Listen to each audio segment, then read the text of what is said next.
তো সকলকে জানাই নতুন বছরের শুভেচ্ছা। আশা করি ভালো আছো, আর আমিও ভালো আছি। তো একটা নতুন ভিডিও নিয়ে চলে গেছিলাম। সেদিন 1 জানুয়ারি ছিল, তো কোথাও যাওয়ার প্ল্যান ছিল না। দিদিকে বললাম চল একটা বান্ধবীর বাড়ি থেকে ঘুরে আসি, বেশ গ্রামের দিকেই বাড়ি।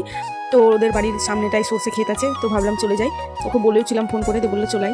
এগুলো জমিগুলো সব ওদের, এখানে বাঁধাকপি লাগানো ছিল, আর ওই দিকটা ফুল, এক সাইডে ফুলের বাগান ছিল, আর এক সাইডে ছিল সর্ষে ক্ষেত। আর জায়গাটা বলে দিই, জায়গাটা হলো জিয়াগঞ্জ পার করে নসিপুর অনেকেই চিনো। তো নসিপুরের জায়গাটায় যেখানে আছে সেখানেই আমার বান্ধবীটার বাড়ি।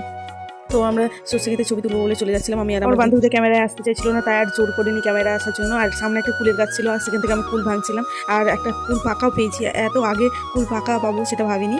তো কুলটা খেয়েও দেখেছিলাম, খুব মিষ্টি ছিল। তো চলে গেছিলাম আমরা ছবি তুলতে ওদের বাড়িতে।